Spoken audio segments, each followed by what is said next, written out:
Highlight here. This is my take on the Strength Stacker archetype, a one-hand Gladiator version focusing on defense. The build can pretty much face tank a lot of things while hitting.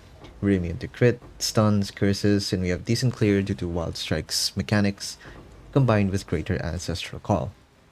For bossing, we can have around a 150 plus million DPS, single target with double strike of momentum, and we have a lot of potential upgrades since we are a stat stacker. The build is mostly based around Gladiator's Lucky Block and the Weapon Master line. 20% of leech is instant with a claw.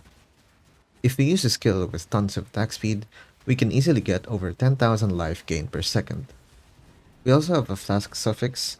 15% of damage taken is leech is life, and if you buff that with increased Flask effect via prefixes and including orbs, we can get around 5% of damage taken leech instantly, aka 5% less damage taken as long as it's not a one shot, and then 24% to our leech. We can optionally make use of energy leech via imbued gems as well. Divine Shield also gives us a decent amount of ES regen in mapping due to our 88% block chance. With our recovery and avoidance solved, we just need to get a high hit pool and stack mitigation via Brutal Fervor from Slayer, Fortify, and defensive auras. We can also make use of Mage Blood resistant flasks if you want to sacrifice some move speed. Strength stacking synergizes well with this since it solves both our hit pool and damage scaling. Claws also have great base stats and it allows you to get Nightblade if you want for Elusive and crit, but your skill options are more limited. Double Strike of Momentum is perfect for our purposes, with its built-in attack speed scaling.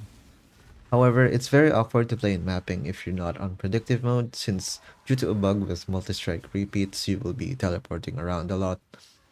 You're just tapping the button. I gem swapped the Wild Strike for mapping, which was the best performing skill during my testing, but Static Strike of Gathering Lightning is a great all-rounder alternative for both mapping and bossing.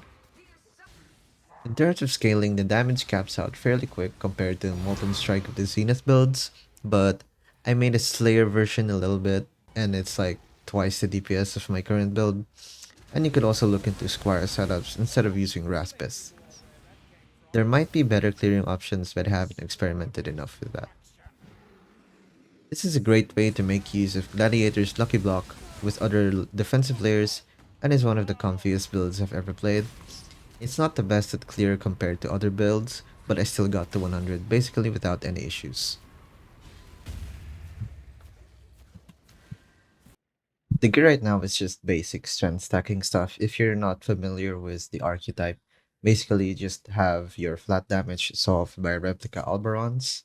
We have this is volatile vault orb for more flat damage per 80 strength. And you just get as much strength as possible and ideally spell damage so you can benefit from Iron Will as well. And you can benefit from the spell damage via Crown of Ice, where increases and reductions to spell damage also apply to attacks at 150% of their value.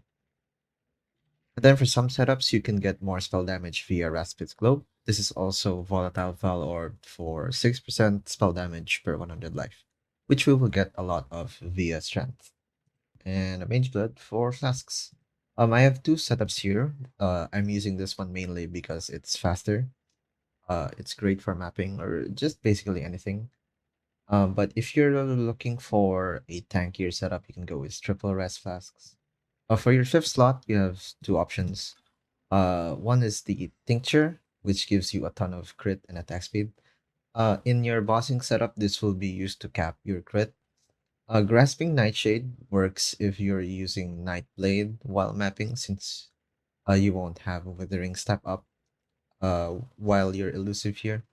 This will give you a source of Wither along with Overwhelming Malice.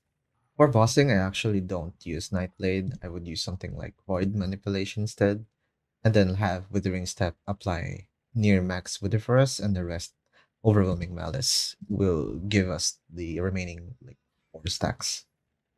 We are going crit here, and because we have a claw base, which has really good crit chance.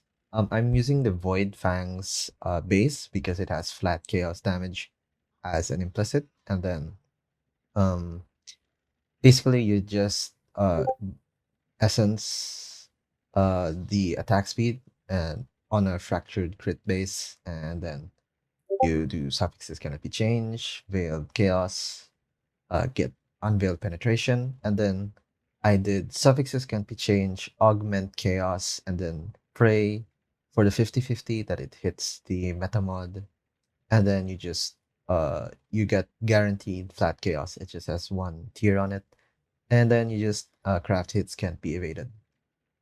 This is like the pretty much the best one I could get for like a Raspit setup. So yeah, I'm really happy with this. For the jewels, we have a Bound by Destiny with increased strengths. If more two Warlord items are equipped, I'm getting it on my Crown of Ice and Raspis. For this one, you can get it via Tainted Mystic Orb on a Warlord Influence Hubris Circlet. For this one, I have no idea how this was made. I just bought this for cheap. Um, but this is like a volatile Val or Raspis with that 6%, but it's also Warlord Influence. I have a Megalomaniac here with Enduring Composure and Wall of Muscle, which just has some increased strength. Um, Enduring Composure isn't necessary. You could do something like Inexorable. I just prefer Enduring Composure more.